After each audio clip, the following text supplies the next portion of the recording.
Hey, Mike, how are you? Hi, Rachel. I'm trying to look at your posters back there. It looks like, let me just try to, is that Taxi Driver? No, I just rewatched Taxi Driver actually. That's Inside Llewyn Davis. And is This that, one is Sing Street, and then that's the oh, sign in Sidney Burstein's window. oh, Sing Street was fantastic. I love Um, Sing Street. Sing Street, uh, wait, is Mark McKenna's in Sing Street, right? I think I'm not Wait, 100%. Sing Street is by the guy who did Once. Yeah. Yeah. And wait, is Sing Street the one with Keira Knightley No, and Mark? that's Begin Again. That's okay. So Sing Street, yeah, Mark McKenna's in that. Mark McKenna, have you ever seen Wayne? No, You have to watch it. I'll have to. You Yeah, have to 'cause watch I it. love. Wayne is the show. Mark McKenna was in Sing Street. And Mark McKenna is the star of Wayne. And Wayne is written by a guy named Sean Simmons. And it was a show that was on YouTube Premium and then it's now on Amazon. And the show is John Hughes meets John Wick. Oh, And I 100% Sierra, need to watch it then. yeah, Sierra Bravo is in it. She's amazing. You should watch it. Oh, I will. Speaking of shows people should watch, Extended Family. Right. It makes Sorry. me so Yeah. happy as someone who my whole family loved Yes Dear when it was Thank you. on, like obsessed with Yes Dear to the point where I had to tell my dad, I'm like, no, Mike O'Malley, you used to have to climb the mountain. And he was like, what? And I had to Yeah. explain to him why I, as a child, Right. knew you from something else. I know. Uh, I've been around for a long, long time. but it makes me so happy that like not only is a multicam show still like killing it, but it's also from you, which I think you know better than most exactly what in these kind of shows work. So Mm. for you, what was it about like this story in particular that made you want to create extended family and bring it to audiences? Well, thank you for saying that. Thank you for watching Guts. I always wanted to Nickelodeon say it. Guts. When I did gotta you? start selling some Nickelodeon Guts merchandise. Don't you think I could sell some hoodies?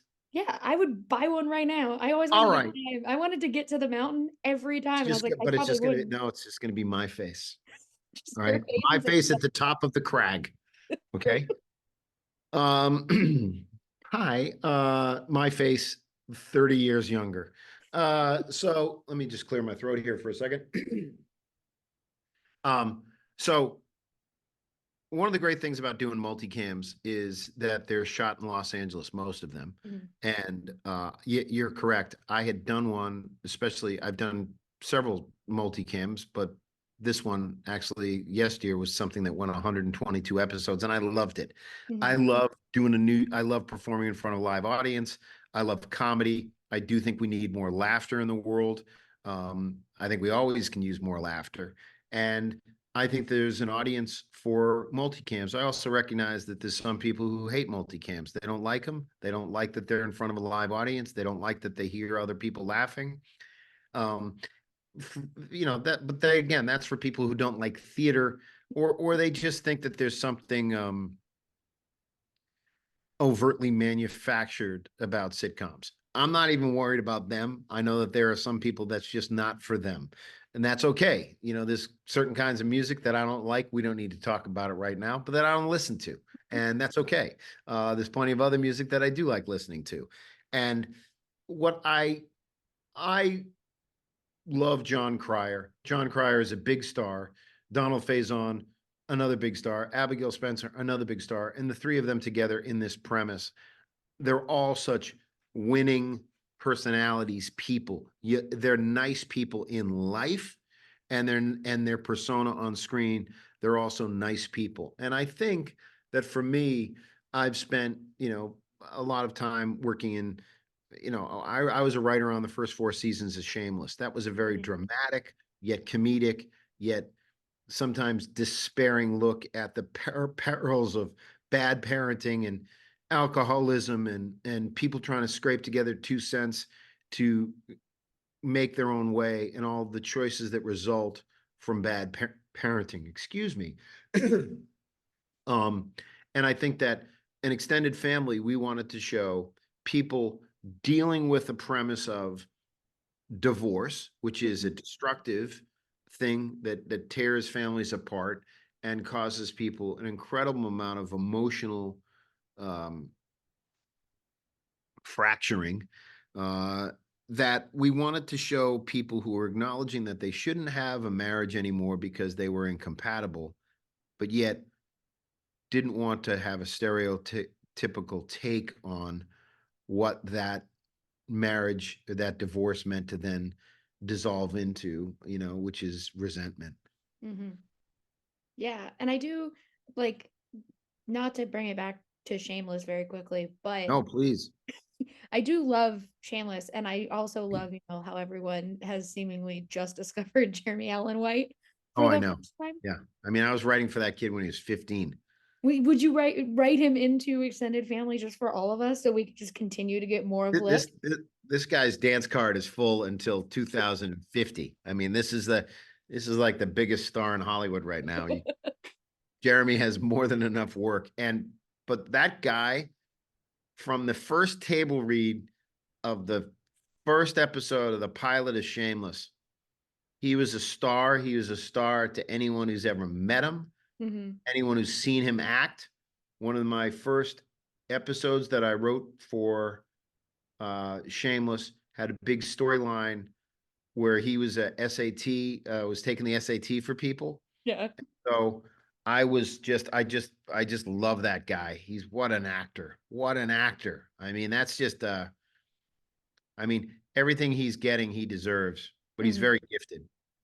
Yeah, but you mentioned John Cryer too, and I do love, I don't know why he's carved out just like the divorced dad trying his best kind of spot in this family sitcom era, but I do like that that has become Ducky's lot in life, is that he is just kind of this divorced dad trying his best. And when you are John would make some great jokes about these. Like, I just seem like a guy people wanted to divorce. I don't know. I think that I just think that you're on his side. He's just Mhm. so funny, man. He's funny in life. He's funny off camera. He's funny on screen. Yeah. He's just funny. He is, but I do love that like you said, you have him, you have Abigail Spencer, you have Donald Faison, you have all these people that we all know and love at this point in their careers, dealing with this kind of off the rails idea of like, well, instead of upending the kids' lives, we're just going to constantly move out of the house and then back into the house when Right. needed. Right. And for you, when you get to kind of play in the comedy of that, of not a normal situation for any married couple in the modern age, what for you is the fun of getting to really kind of dive into these characters who think it's a smarter idea to just move themselves out of a house constantly? Well, you know what I like about it is that, and that's a great question. What I like about it is, and it's a great question because my mother-in-law saw the show and she goes, and she loves sitcoms and has been watching me on sitcoms. And then there's other shows she's like, I don't very much care for, like my mother. Like, I think only one episode of Shameless is all I never need to see. I'm in support of you, Mike, but that's just I'm not interested in that. So you're doing work to pay the bills, or because you love it. I mean, I didn't take Shameless to pay the bills. I loved working on that show, Hmm. but the premise of that particular show was, what is the darkness in all of us and how do you take on dark subject matter and find a way to even write about it? As a writer, how do you approach being able to tackle some of the things that those characters were up against and not lose your mind yourself when you're immersing yourself in those things? In terms of, this show, what the adults are trying to do is they're trying to make their choice to move away from one another emotionally, Hmm. uh, and dissolve the marriage, to have it be the least disruptive that it can be. But like I said, my mother-in-law goes, I never even heard of this. Like, what are you talking about? I've never even heard of people who are divorced wanting to do stuff together. And so, and so now she's 83 years old. So I get it. She's like, what is this thing where people are getting divorced and they actually, because it's such an antagonistic, like, well, we have to break up this marriage because Mhm, we just don't get along. And I think that is something that happens. I also think that what's happening more and more for the generations that have come since my mother-in-law and my parents' generation is that, you know, nowadays when you think about like my parents are in their early 80s, my mhm, in-laws are in their early 80s. Those people were getting married at 20, 21 years old. It was their first. They didn't live together before they were married. They, to whatever, to birth control was just coming to, or the pill was just being invented like in the 60s. So you know, nowadays people are getting married later. They've already been emotionally in a and physically, and sometimes even physically, not physically intimately, but physically living with somebody, mhm, and then they just break up and move out, whatever. So people before they get married are well versed and very um deep breakups that aren't just like a high school relationship or a college relationship, like committed adult relationships that aren't called divorce, that where people are cutting their teeth on one another and trying things out on one another and trying at living together and all of these things where, and so I just think that nowadays we're in a world where people realize, yeah, sometimes relationships, they run their course for whatever, people change, and some people don't want to put up with whatever that change is.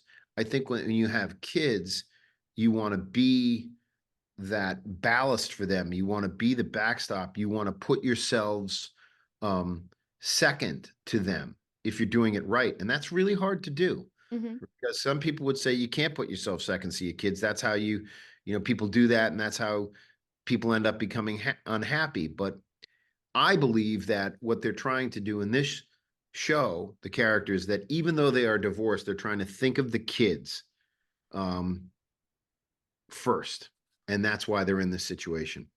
Yeah, and it is funny because it's like I guess my parents, because they're in my mom is 73 and my dad was 70 when he passed, but they are both modern, I guess, because they would hang out and like come and do everything together even after they got divorced because they were like, well, we still have one kid who lives at home. We don't want her to not have the same experience. So seeing the show is very fun because I'm like, yeah, this is kind of what I understand of divorce is like you still have to be cordial.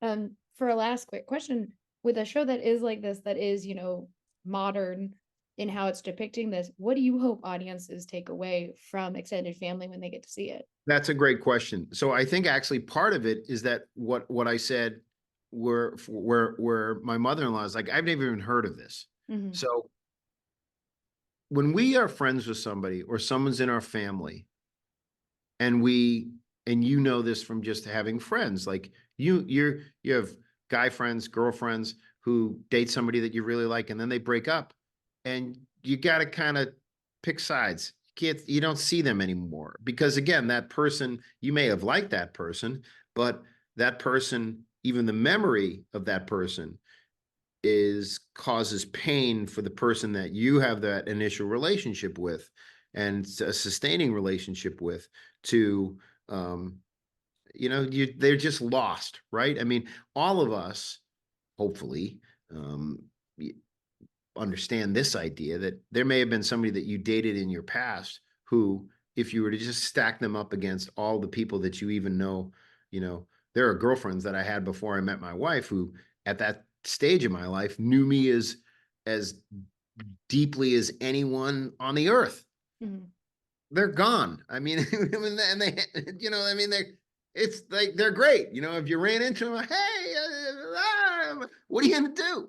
That you can't keep like, hey, how you doing? Hey, what's up? How's that? I know some people can do it.